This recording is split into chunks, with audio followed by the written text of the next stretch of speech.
Ladies and gentlemen, welcome back to another episode of Conversation Time. Today we have a thrilling treat for you all, action movie enthusiasts out there. We are your hosts, Brandon and Collie, and today we're diving deep into the heart-pounding world of Mission Impossible Dead Reckoning Part 1. Strap in and get ready for an action-packed ride.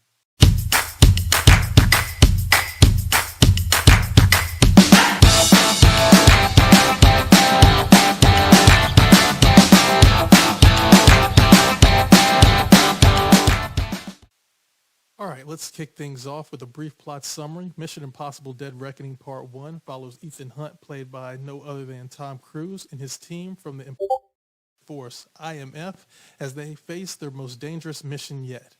Hunt and his crew must track down a terrifying new weapon that threatens all of humanity if it falls into the wrong hands. With control of the future and the fate of the world at stake, a deadly race around the globe begins. Confronted by a mysterious, all-powerful new enemy known as the Entity, Ethan is forced to consider that nothing can matter more than the mission itself.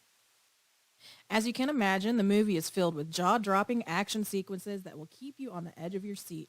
Director Christopher McQuarrie has once again delivered a visual spectacle that pushes the boundaries of what's possible in the action genre. From death-defying stunts to high-speed chases, Dead Reckoning Part 1 does not disappoint.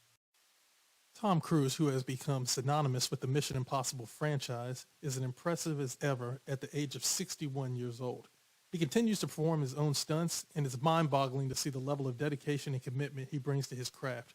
Cruise's portrayal of Ethan Hunt is both intense and charismatic, making him the perfect leading man for this high-octane series. The supporting cast is equally exceptional. Rebecca Ferguson returns as a mysterious Ilsa Faust, bringing her unique blend of strength and defenselessness onto the screen. Simon Pegg once again provides the comedic relief as the tech-savvy Benji, and Ving Rhames delivers a solid performance as the dependable Luther. One standout addition to the cast is Henry Czerny, reprising his role as Eugene Kittredge from the original Mission Impossible film. His return adds an intriguing layer of nostalgia and depth to the storyline, and his chemistry with Tom Cruise is profound. Now let's talk about the plot. Dead Reckoning Part 1 takes us on a globe-trotting adventure filled with twists, turns, and double crosses. The story keeps you guessing from start to finish, and just when you think you figured it out, another layer is revealed. McQuarrie's masterful storytelling skills are on full display here, creating a thrilling narrative that's both engaging and complex. Another aspect worth mentioning is the film's technical achievements. The cinematography is stunning, capturing breathtaking locations and showcasing the action sequences with precision. The sound design and music scores heighten the tension and immerses you further into the movie's world. This is definitely a film that you want to go see in theaters. Lastly, I want to touch on the film's pacing. Clocking in at around 2.5 hours, Dead Reckoning Part 1 never feels sluggish. The movie maintains a relentless momentum, keeping you invested in the characters and the high-stakes mission that they're undertaking. The action is well balanced with moments of character development and suspenseful dialogue, creating a well-rounded viewing experience. So tell me, as someone that hasn't seen any Mission Impossible movies from the franchise, how did you feel for your first movie seeing this one on screen? So first of all, let me explain as to why I've not seen any of the movies from the franchise. These came out when we were fairly young. I think the first one was what, like 94? 93, 94. Something around that age. I wasn't, too pressed on the Tom Cruise movies at that age, but I mean, I love a good action movie. And I mean, this obviously is very action packed, and it keeps you like we've said at the edge of your seat. So it's very good. It's making me want to go back and watch the other movies and see what the storyline itself is. I know a little bit of it just from the hype of it and the popularity. So, but I definitely will probably go back and check out the other ones just from watching this. And definitely, and thinking in terms of action movies itself, I mean, obviously everyone has gone out, they're familiar with the Fast and Furious franchises.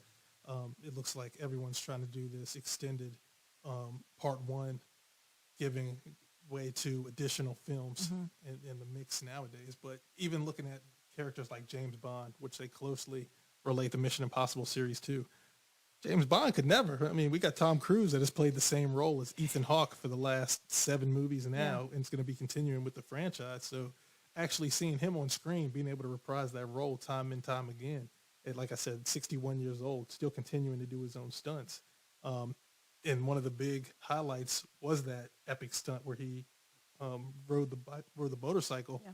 off the cliff. I think they're really pushing that in their marketing materials. So being able to see him not only defy what's reality, but I mean, I enjoy it because it's watching these Mission Impossible movies actually is like, all right, this is something that's real. You know, we watch Fast and the Furious and all Oh, these yeah. other Oh, yeah. high octane action movies for the summer. It's blockbusters.